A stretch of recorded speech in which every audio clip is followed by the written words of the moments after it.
ரம்யா கார்ஷின் இன்றைய பயணத்தில் ஆனைமலை மாசாணியம்மன் கோயில் மற்றும் சித்தர்பீடம், அதாவது அந்த மாசாணியம்மன் கோயிலிருந்து ஒரு 2 கிலோமீட்டர் சித்தர்பீடம். இதில் பார்த்தீங்களா, உங்களுக்கு சித்த வைத்திய முறையில் வேர் கொடுக்குறாங்க. அதாவது உப்பு, சர்க்கரை, அனைத்து நோய்களுக்கும் டெஸ்ட் பண்ணி, நீங்கள் ஏற்கனவே டெஸ்ட் பண்ணியிருப்பீங்களா, அந்த அந்த இதெல்லாம் டெஸ்ட்டு பண்ணதெல்லாம் கொண்டு வந்து காட்டினீங்களா, அதை பார்த்துட்டு எவ்வளோ லெவலில் இருக்கோ அதுக்கு தகுந்தமாரி வேர் கொடுக்குறாங்க. இங்கே வராத கூட்டமே இல்லை. வாங்கி தங்கிக்கலாம். சாப்பாடு 3 வேளையும் போடுறாங்க. காலையில் டிஃபனு, மத்தியானம் சாப்பாடு 3 வேளையும் போடுறாங்க.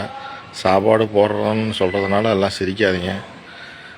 அன்னதானம் போடுறாங்க அப்படி. அதனால் இங்கே வைத்தியம் சிறப்பாக இருக்குது. இதுதான் எனக்கே தெரியும். 7 வருஷம் ஆகுது மோட்டார் இந்த கார் ஓட்டிகிட்டு இருக்கிறேன். இன்னும் எனக்கு தெரியல இப்படி ஒரு சிறப்பான ஒரு சிகிச்சை இங்கே இருக்குது. நண்பர்கள் அனைவரும், இன்ஸ்டாகிராமில் இருக்கிறவங்க அனைவரும் இதை ஃபாலோ பண்ணிக்கங்க. சங்ககிரி, சேலம், தேவூர் இந்த லொக்கேஷன் இருக்கிறவங்க என்னுடைய கான்டாக்ட் நம்பரை கான்டாக்ட் பண்ணுங்கள். நான் கூப்பிட்டு வரேன். எனக்கும் ஒரு வாடகை கிடைச்ச மாதிரி இருக்கும். எவ்வளோ ஒரு சுயநலம் பார்த்தீங்களா. அதனால் மாசாணியம்மன் கோயில் பார்த்துக்கலாம். ஏதாச்சும் பார்க்கணும்னா இங்கேயும் செக் பண்ணிக்கலாம். நன்றி, வணக்கம். இந்த ஜீவ சமாதி காட்டுறோம் பாருங்கள். டவர் கொஞ்சம் ப்ராப்ளம். இது கொஞ்சம் லைவ் வரமாட்டேங்குது. ஜீவ சமாதி காட்டுறோம் பாருங்கள். இதான் ஜீவ சமாதி, ரொம்ப சிறப்பானது. அங்கே உள்ள 18 சித்தர்கள் சன்னதியும் இருக்குது. அப்புறம் ரொம்ப சிறப்பு. ஃபாலோ பண்ணிக்கங்க. எங்கள் பையன் வர பாப்பா நாட்டுருக்குது. ரைட்டு, 2 பேர் பார்க்குறாங்களா? யாரை பார்த்து? Okay right.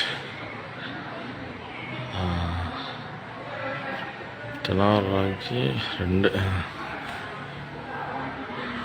இதான் ஜீவ சமாதி. ரொம்ப புனிதமான இடம். இங்கெல்லாம் வீடியோலாம் எடுக்கலாம், ஒன்றும் ப்ராப்ளம் இல்லை.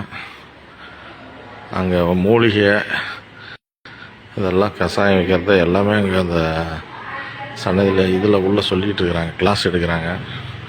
தியானம் பண்ணுறது எப்படி எல்லாமே சொல்கிறாங்க. இங்கே தங்கிக்கலாம். ரொம்ப சிறப்பான இடம். மன அழுத்தம் இருக்கிறவங்க வந்தால் கூட ரிலாக்ஸ் ஆகிடலாம்.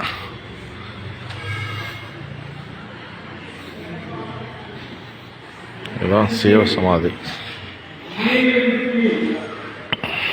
2 சுவாமிகள் அது.